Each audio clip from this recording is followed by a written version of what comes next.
L'évangile que nous venons d'entendre est particulièrement émouvant. Jésus pleure sur Jérusalem. Il n'y a qu'un autre endroit où les évangiles nous rapportent les larmes de notre Seigneur, c'est lorsque Jésus pleure la mort de son ami Lazare. Et comme nous sommes reconnaissants aux évangélistes de nous avoir rapporté ces larmes, à elles seules, elles nous renseignent sur notre religion davantage que bien des discours. Car Dieu s'incarne précisément pour faire en tant qu'homme ce qu'en tant que Dieu il ne pouvait pas faire, souffrir, pleurer, mourir. Et qui dira, mes bien chers frères, la valeur de ces larmes d'un Dieu? À tous ceux qui sont dans l'épreuve, elles redonnent l'espoir. Dieu ne nous demande pas de faire ce qu'il se refuse à faire lui-même. Il n'est pas impassible face aux souffrances des hommes, puisqu'il les a portées lui-même. Et dans les moments de détresse, puissions-nous nous souvenir de ces larmes de notre Seigneur. Dieu pleure. Il pleure sur Jérusalem, sur la ville sainte, sur sa ville et sur son peuple. Preuve d'ailleurs que les nations, les réalités temporelles ne sont pas indifférentes pour notre Seigneur. Et voir son pays envahi l'a fait pleurer. Ce peuple qui, en le rejetant, va attirer sur lui la malédiction. Et Jésus décrit, à la manière des anciens prophètes, Isaïe, Michée, Zacharie, le siège et le sac de sa ville et le massacre de ses habitants. Et il est aussi vibrant que le prophète Jérémie. Sa prophétie est une brûlante apostrophe à l'adresse d'une personne aimée. Le tutoiement répété atteste que Jésus s'exprime avec toute la ferveur d'un amour méconnu. Et l'histoire dit comment l'événement a justifié la prophétie. La destruction de Jérusalem, annoncée par le Christ, a bien eu lieu sous Titus en l'an 70. Et effectivement, les armées romaines ne laissèrent pas pierre sur pierre de la ville, qui fut entièrement détruite, rasée au sol, parce que cette ville avait refusé de reconnaître l'heure de la visite divine. Voilà le sens littéral de notre évangile, et il n'y a pas grand-chose à ajouter. La prophétie de notre Seigneur s'est réalisée une fois pour toutes, il y a près de 2000 ans. Mais il n'est pas interdit, avec les pères de l'Église, de faire de notre évangile une lecture allégorique qui peut être riche d'enseignements pour nous aujourd'hui. Car que figure la ruine de la cité sainte infidèle, sinon la perte de l'âme chrétienne immortelle? Jérusalem infidèle, c'est l'âme chrétienne rachetée par le sang du Christ et qui abandonne la vie sainte pour mettre toute sa joie dans les plaisirs du monde. Notre Seigneur a vu dans les malheurs de la ville sainte la perte de tant d'âmes, bien plus coupables que les Juifs, puisqu'elles allaient être favorisées de bien plus de grâce que tous ne l'avaient jamais été. Et ce qui affligea plus que tout notre Seigneur, c'est la perte de tant d'âmes, malgré les mérites infinis de sa passion et de sa mort. À la vue de la ville, nous dit saint Luc, il pleura sur elle. Notre Seigneur a pleuré. Il a pleuré sur notre orgueil, en voyant que nous ne cherchons que les honneurs et l'estime du monde, que nous regardons que le regard des autres, finalement. Lui qui s'est humilié jusqu'à la mort de la croix. Il a pleuré sur nos haines, nos vengeances, nos rancunes. Lui qui est mort lui-même pour ses ennemis. Il a pleuré sur nos vices d'impureté, en voyant notre âme si belle se vautrer dans des cloaques. Il a pleuré sur le déferlement de la pornographie, sur les modes féminines indécentes. J'ouvre une petite parenthèse à ce sujet. Je me permets de vous rappeler qu'il existe des critères objectifs en la matière, qui sont rappelés sur le petit écriteau à l'entrée de la chapelle. Bien que, évidemment, c'est un domaine dans lequel la subjectivité entre beaucoup, et où une toilette suggestive peut être beaucoup plus provocante qu'une autre qui montre objectivement plus. Mais enfin, voilà, une toilette normale doit couvrir les épaules et les genoux, normalement, surtout dans une église.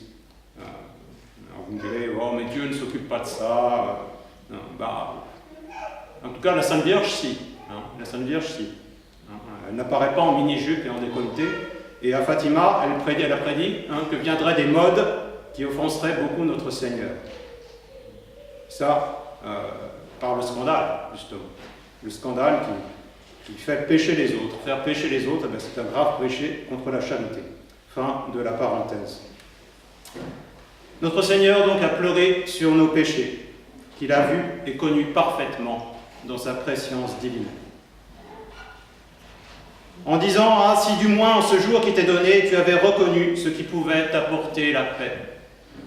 La vraie paix, que procure l'adhésion continuelle aux motions de la grâce. La paix que procure la possession d'une bonne conscience. La confiance pleine d'espérance d'être dans l'amitié de Dieu en respectant ses commandements. Car l'âme pervertie vit habituellement dans la fausse paix d'une conscience endormie que lui procurent les richesses temporelles, les plaisirs. Mais voilà, tout ce qui contribue maintenant à sa paix se changera au jour de son jugement en reproche. Quelle folie, mes bien chers frères, de mettre notre plaisir dans les biens présents quand tous doivent passer en un seul instant. Alors, effectivement, ses ennemis environneront l'âme de tranchées et l'enfermeront. Qui sont ces ennemis que figurent les armées romaines? Eh bien, les pères de l'Église n'ont pas eu de mal à y voir les esprits malins qui viennent assiéger l'âme humaine au moment où elle sort de son corps. Comme il faut prier pour les agonisants, si l'on savait, disait sainte Thérèse de l'Enfant Jésus, mourante sur son lit d'agonie. Les démons environnent l'âme de tranchée en remettant sous ses yeux toutes les fautes qu'elle a commises. Car le démon qui nous enlevait toute honte lorsqu'il s'agissait de nous pousser au péché, ou d'y pousser les autres, nous en inspire lorsqu'il serait encore possible de se repentir. Et vraiment, les esprits malins et nos propres remords nous enferment et nous serrent de toutes parts, comme les armées romaines cernaient Jérusalem. Et ils ne laisseront pas en toi pierre sur pierre. Toutes les belles constructions, les raisonnements pour se justifier, s'excuser notre vie durant, pour ne pas se convertir, tout cela s'écroulera comme les murs de Jérusalem. Au moment de la mort, l'âme se trouve nue face à son Créateur. Il n'y a plus d'échappatoire possible, elle se voit alors parfaitement telle que Dieu la voit. Et devant le juste juge, toute excuse tombe d'elle-même. Il n'y a plus d'échappatoire, plus d'artifice. L'âme, une fois séparée de son corps, se connaît intuitivement, parfaitement, comme Dieu la connaît dans la lumière divine. Et elle voit toute sa vie. Et elle ne peut qu'acquiescer, que ratifier le jugement de Dieu. Et c'est en cela que consiste le jugement particulier. Et notre Seigneur donne la raison de ce malheur terrible des âmes qui meurent dans l'impénitence finale. Parce que tu n'as pas reconnu le temps où tu étais visité. Quand notre âme est-elle visitée, mes bien chers frères? Eh bien, sans cesse. Dieu nous visite sans relâche par ses commandements. Il nous visite par toutes les bonnes inspirations que nous ressentons. Il nous visite même dans le sermon dominical. Ce prêtre qui fustigeait les tenues indécentes, et je ne le prenais pas au sérieux. Je le trouvais rigoriste et exagéré. Ben, nous verrons. Il nous visite dans notre prochain, qui attend un geste de charité ou de pardon de notre part. Dans notre prochain aussi, souvent, qui nous montre le bon exemple, et nous ne voulons même pas le voir. Il nous visite surtout par les sacrements, qui sont toujours là pour augmenter ou nous rendre la grâce si nous sommes bien disposés. Sans cesse, notre Seigneur nous bombarde de ses grâces. Mais les grâces s'enchaînent, l'une prépare l'autre. Les grâces de chaque jour sont en rapport avec l'usage que l'on a fait des grâces de la veille. Dieu donne à tous sa grâce, mais il n'est pas tenu de la représenter à celui qui l'a refusée. Et voilà le sujet dramatique de notre évangile, le refus de la grâce, l'endurcissement et l'impénitence finale. Par son endurcissement, l'âme chrétienne amasse contre elle un trésor de colère au jour de la colère où se révélera le juste jugement de Dieu, qui rendra à chacun selon ses œuvres, comme l'écrit saint Paul. Oui, mes bien chers frères, notre évangile, c'est une invitation à la conversion, avant qu'il ne soit trop tard.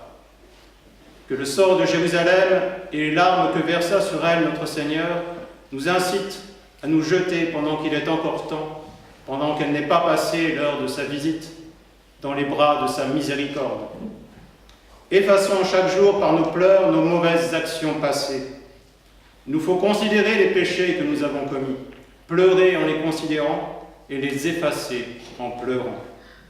Ne terminons pas une journée sans faire ce très saint exercice de l'examen de conscience et sans prononcer notre acte de contrition. Ne laissons pas passer une fête sans nous confesser. Ne nous y trompons pas, on ne se rit pas de Dieu. Ne tentons pas le Christ, dit notre épître d'aujourd'hui. Il ne suffit pas d'être unis à notre Rédempteur par la foi si nous en sommes séparés par nos mœurs. N'est-ce pas lui qui affirme « Ce ne sont pas ceux qui me disent « Seigneur, Seigneur » qui entreront dans le royaume des cieux ». Sachons donc, pendant qu'il est encore temps, mêler nos larmes aux siennes pour ne pas connaître le sort de Jérusalem. Au nom du Père et du Fils et du Saint-Esprit, ainsi soit-il.